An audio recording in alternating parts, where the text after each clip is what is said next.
kan pasti ada banyak yang bertanya ini. Kira-kira apa sudah di enlist? Kita mulai dari yang chat apa yang ada di depan? Yang raise hand. Lagi ada pertanyaan, kita sudah list. Namun kita baiknya kita beri kesempatan para peserta yang menanyakan langsung. Bagus. Di saya lihat ada Bapak Sumba Trianta. Nah itu yang lurus. Silakan Bapak. Om Swastiastu. Niki pertanyaan tiang tadi nih. Dalam kepercayaan umat Hindu di Bali niki kita tahu bahwa leluhur yang sudah diaben niki akan menjadi Dewi Yang nih. Niki pertanyaan tiang, pertama niki dari SD sampai SMA dalam pelajaran agama Hindu kita selalu ditekankan oleh guru agama kalau di tempat kita di alam sesudah kematian nanti kematian nanti adalah berdasarkan subha dan asubha karma. Oke. Lantas kenapa orang-orang yang sudah diaben dilinggihkan jadi Dewa Yang? Sedangkan di alam setelah kematian nanti kita tahu tempat itu berdasarkan subha dan asubha karma manusia di dunia ini.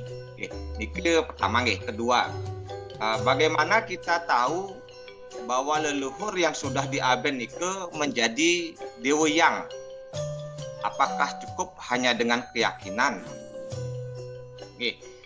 Niki ketiga, berapa kapasitas dari pelinggih Dewa Yang nike? Mengingat nike leluhur kita yang sudah diaben nike kan dari unlimited, kita katakanlah unlimited, terlalu banyak sekali nggih. Berapa kapasitasnya? Apakah nanti tidak penuh atau perlu dibuatkan pelinggih baru atau gimana? Nike manten 3 manten suksuma. Om Santi Om.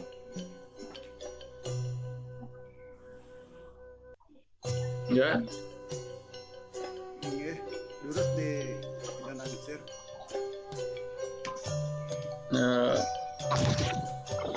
Bukannya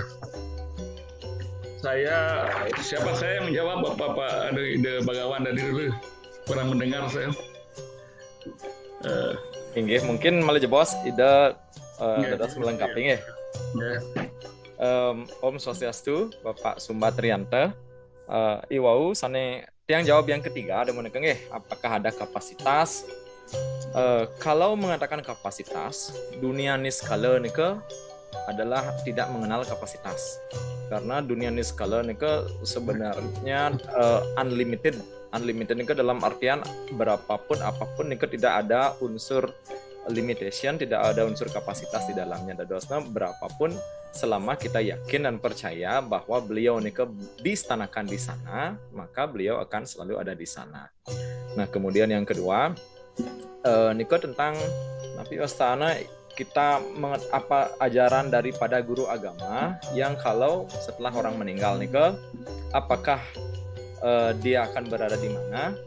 Nah, makin pertanyaannya apakah kita pernah tahu di alam niskala Niko seperti apa? Niko sampai saat ini sejujurnya kita belum jelas karena kita belum pernah masuk ke ranah alam Niko. Tapi Niki kalau yang lihat pola di masyarakat secara psikologis dan kebiasaan-kebiasaan di masyarakat pada umumnya, terutama di Bali dan umat Hindu kita di seluruh Nusantara, kita niki selalu ingin memberikan yang terbaik, terutama dalam hal etika.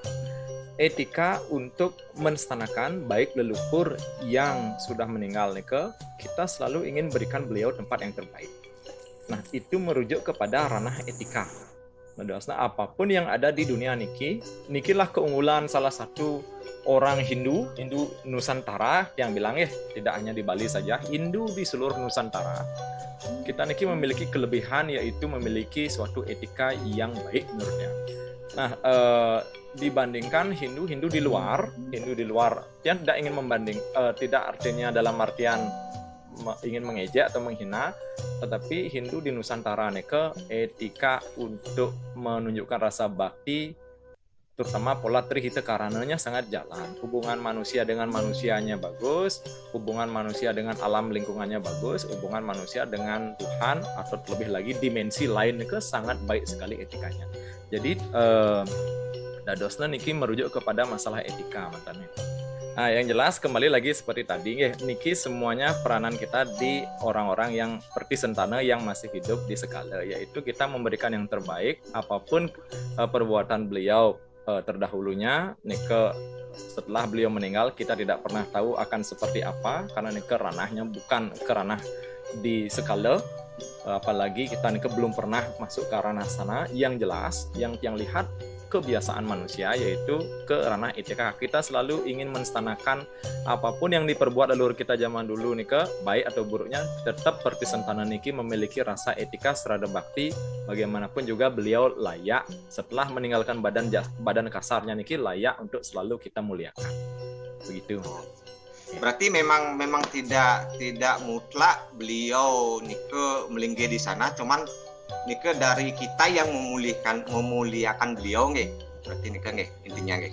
Kalau secara jujur kita tidak pernah tahu alam sana nike seperti nabi, tetapi yang jelas di Sekala kita niki memiliki kebiasaan untuk memuliakan beliau. Oke. Suksuma. Ya, mungkin ide Empu Acarya wenten tambahan malih. Wajiban. Jadi kita tidak tahu leluhur kita. Kita berharap, kita berdoa, karena itu penting sekali doa ini mengantarkan leluhur itu. Bahkan di dalam beberapa Purana disebutkan kalau ada anak atau cucunya yang sangat berbuat baik, misalnya jadi seorang yogi besar, malah membebaskan 14 tingkat leluhurnya, dari mulai bapak, kakek, pekak sampai canggah wareng, apa ada dalam istilah di Bali juga ada, di India juga ada. Itu bisa terbebaskan kalau ada sentananya menjadi seorang yogi besar yang bisa membebaskan roh leluhurnya. Kita bisa membaca lewat cerita-cerita di dalam Adiparwa, misalnya bagaimana cerita Jaratkaru. Di Bali juga ada seorang tokoh yang konon menjelma menjadi seekor ikan deleg atau apa begitu, tapi berkomunikasi kepada anak sentananya, cucunya, supaya mau berkorban di medan perang menjadi seorang ksatria. Ini akan membebaskan leluhurnya begitu. Ini harapan daripada kita semua yang hidup, bagaimanapun jelek karma orang tua kita, leluhur kita tetap mendoakan. Dengan ketulusan ini akan mengurangi karma-karma buruk daripada leluhur kita. Ini pentingnya kita meyadnya, karena itu yadnya itu seperti Ide Begawan sampaikan tadi, tidak hanya berdimensi untuk gaib, untuk spiritual, tapi berdimensi untuk kepentingan keduniaan kita ini, beretika, sehingga dengan berbuat baik terus-menerus, konon orang tua kita senang di alam sana. Tapi kalau anak cucunya berbuat jahat di sini, itu orang leluhur kita juga sangat menderita di alam sana. Karena itulah pentingnya pendidikan, pembinaan putra, suputra, dan sebagainya bahkan pendidikan sejak bayi dalam kandungan. Ini saling berkaitan ini ajaran karmanya begitu. Jadi yang kedua dan ketiga saya kira sudah kewajiban kita, karena memang kalau bicara unlimited ini memang roh itu secepat pikiran. Bagaimana kita membayangkan pikiran itu? Kalau kita baca bukunya Kiko Gibo, orang Jepang itu, manusia yang tidak mati itu, bagaimana astral itu sangat halus sekali ya. Tidak bisa ya sama dengan pandemi sekarang, corona itu katanya kalau semua ditangkap, dikumpulkan dalam satu tabung, mungkin tidak ada 1 kilo besarnya itu. Tapi ini bisa menyakiti jutaan orang, padahal halus sekali pikiran kita. Makanya ketika orang meninggal, saya dengar di India, segera ucapkan doa. Di Bali kalau orang meninggal, saya belum begitu populer. Kalau zaman sekarang sudah mulai mandi ipekak ngalahin gue nih, cuma langsung kalau orang India itu langsung mencakupkan tangan, Om Wayu Ranila Mabatama Tetambas Mantam Sariram, dia mendoakan itu, karena roh itu demikian disebut namanya, dia akan langsung bisa hadir di sana. Karena itu pengalaman orang yang pernah mati katanya ini dari pembacaan kami, tembok apa itu tembus dalam waktu singkat. Dia mau ke Sumba, mau ke Flores, mau ke India, ke Arab, dalam waktu singkat tidak ada lagi hambatan, bisa tembus semua begitu. Jadi unlimited juga kembali begitu. Belum lagi planet-planet yang ribuan, bahkan galaksi-galaksi yang belum ditemukan sebagai penghuni tempat-tempat yang kosong yang kita tidak bisa, yang disebut oleh Begawan tadi itu ranah acintia, ranah tak terpikirkan itu. Cuma kita bisa memahami dari pembacaan. Susema, ya, saya kembalikan waktunya.